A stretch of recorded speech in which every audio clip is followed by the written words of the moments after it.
મિત્રો, હું 28 વર્ષની છું અને વિધવા છું. મારા પતિનું 4 વર્ષ પહેલા એક અકસ્માત અવસાન થયું હતું. તે દિવસે આખું ગામ શોકમાં ડૂબી ગયું હતું, પણ તે શોક કરતાં મારું દુઃખ વધુ ઊંડું હતું. ત્યારથી હું મારા દીકરાને સાથે એક નાનકડા ગામમાં એક ઝૂંપડામાં રહું છું. મારા સાસરિયા બીજા ગામમાં રહે છે, પણ તેઓ મારી સાથે બહુ સંપર્ક રાખતા નથી, કારણ કે તેઓ વિચારે છે કે વિધવાઓને ઘરે રાખવાથી તે અસપૂક માનવામાં લેવાય છે. આવી વાતો સાંભળીને હું ચૂપ રહી ગઈ. ગામના લોકોએ નજારો અને ટીકાઓ મારા જીવનમાં એક ભાગ બની ગયો છે. વિધવાએ ઘરમાં રહેવું જોઈએ કે શાળામાં સફાઈનું કામ કરવું શું જરૂરી છે? આવો શબ્દ મને રોજ સાંભળવામાં આવે છે, પણ હું હાર માનવાની નથી. હું શાળામાં સફાઈનું કામ કરું છું, જેનાથી મારા દીકરાના શાળાની ફી અને ઘરનું ગુજરાત ચલાવે છે. દીકરાની નાનકડી હસી તેના નાનકડા સપના જેવા. તે ડૉક્ટર બનવા માંગે છે.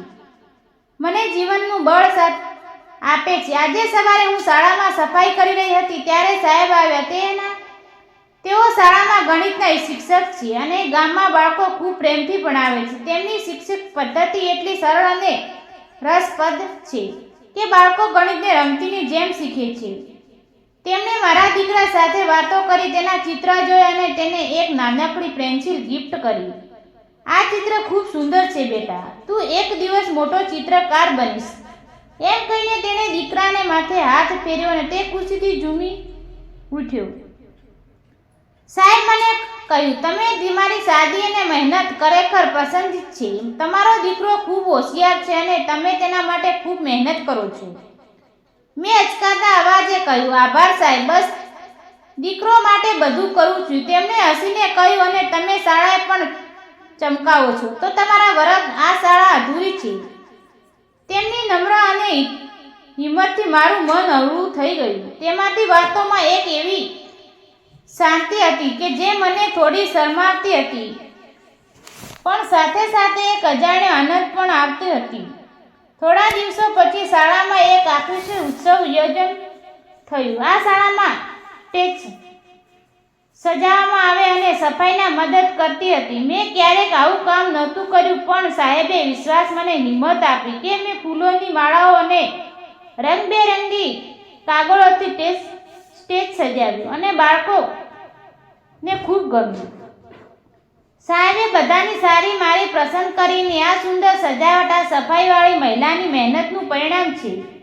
ત્યારે મારું દિલ ખુશીથી ભરાઈ ગયું. પણ ગામના કેટલાક લોકોની નજરો હજુ પણ શંકાથી ભરેલી હતી. પણ એક દિવસ સાહેબ શાળાના આવ્યા ન, પણ મને ખબર પડી કે તેઓ બીમાર છે. શાળામાં આચાર્યએ કહ્યું, સાહેબ ભારે તાવ આવ્યો છે અને તેમનું ઘરે ગામની બહારમાં ભાગમાં આવે છે. તેમને સંભાળ લેવા કોઈ નથી. મારું દિલ બેચેન થઈ ગયું. સાહેબ મારા દીકરાને ભણાવ્યા હતા, તેથી હિંમત વધારી હતી અને મારી મહેનતને કદર કરી હતી ને હું દીકરાને શાળામાં શિક્ષકની દેખરેખ હેઠળ મૂકીને સાહેબના ઘરે ગઈ. તેનું ઘર નાનું અને સાદું હતું. દિવાલો પર થોડા પુસ્તકો અને બાળકોના ચિત્ર હતા. તેઓ પથારીમાં પડ્યા હતા, નબળાઈથી ભરેલા. મેં તેમને માટે ખીચડી બનાવી, ગરમ પાણીનો શેક આપ્યો અને દવા લાવવામાં ગામના દવાખાને લઈ ગઈ. ઘરની સફાઈ કરીને હું થોડી શાંતિ અનુભવી. સાહેબ નવા અવાજે કહ્યું, તું આટલી મહેનત કેમ કરે છે? હું તો ફક્ત શાળાનો શિક્ષક છું. મેં હસીને કહ્યું, સાહેબ તમે મારા દીકરાને ભણાવો છો, તેની હિંમત વધારો છો. આ તો મારી ફરજ છે.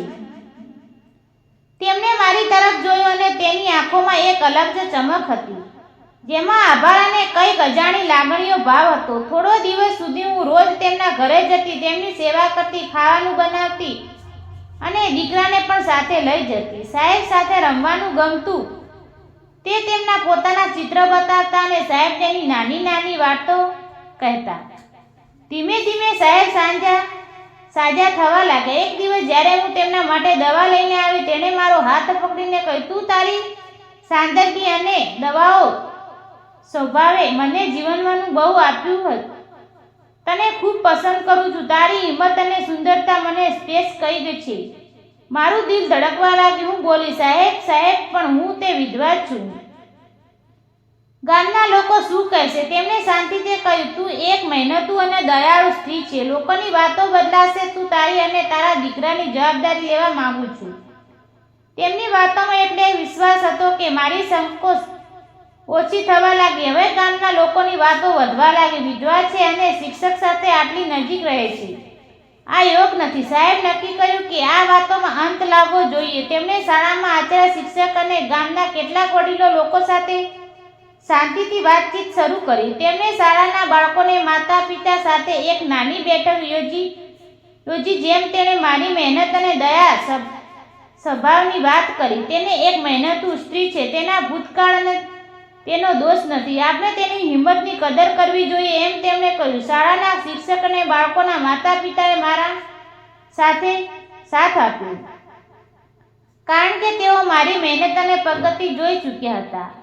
ગામના યુવાનો અમારી હિંમતની પ્રશંસા કરીને ધીમે ધીમે ગામના લોકો નજારો બદલાવા લાગી. એક સાંજે સાહેબ મારા ઝૂંપડે આવ્યા. તેના હાથમાં એક નાની થેલી હતી, જેમાં મારો દીકરા માટે નવો પુસ્તક અને એક રમકડાની ગાડી અને મારા માટે એક સુંદર શાલ હતી. તેણે મારો હાથ પકડીને કહ્યું, હું તને ખૂબ પ્રેમ કરું છું. તું તારી હિંમત, તારી સાદગી અને તારો દયાળુ સ્વભાવ મને સ્પર્શ ગયો છે. હું તારી સાથે લગ્ન કરવા માંગુ છું. આ મારો દીકરો હશે અને આપણે સાથે મળીને નવું જીવન શરૂ કરીશું. મારી આંખોમાં આંસુ આવી ગયા. હું બોલી, સાહેબ આ ગામના લોકો, સમાજ મારો ભૂતકાળ.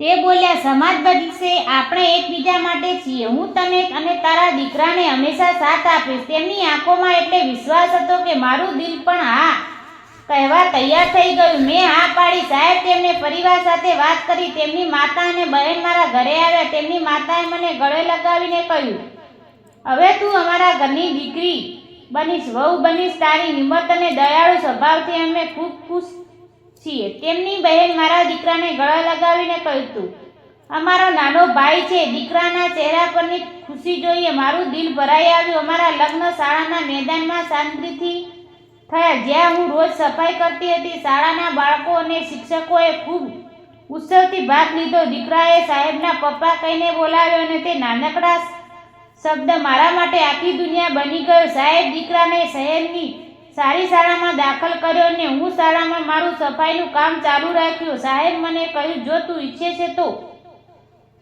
બીજું કામ કરી શકો છો, પણ તારી આ મહેનત મને ગમે છે. તું આ શાળામાં આત્મા છે. ધીમે ધીમે ગામના લોકોનો નજારો બદલાય. તેમણે પણ મને એક મહેનતુ સ્ત્રી તરીકે સ્વીકારી અને અમારો પ્રેમ જોઈને તેઓ પોતાની પરંપરાઓ ઉપર ફરીથી વિચારવાનું શરૂ કર્યું. ગામની બીજી સ્ત્રીઓ મારી પાસે આવીને પોતાના સપના અને મહેનત વિશે વાતો કરવા લાગી.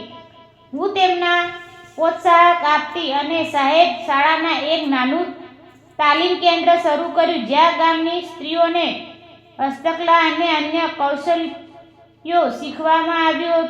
આજે હું સાહેબ અને દીકરો એક ખુશીભર્યું જીવન જીવીએ છીએ. સાહેબની નમ્ર અને શિક્ષક તરીકે સમજણ અમારા જીવનમાં સુંદર બનાવે છે. હું હજુ પણ શાળામાં સફાઈનું કામ કરું છું, પણ હવે તે માત્ર કામ નથી, એ મારા સન્માનનું પ્રતીક છે.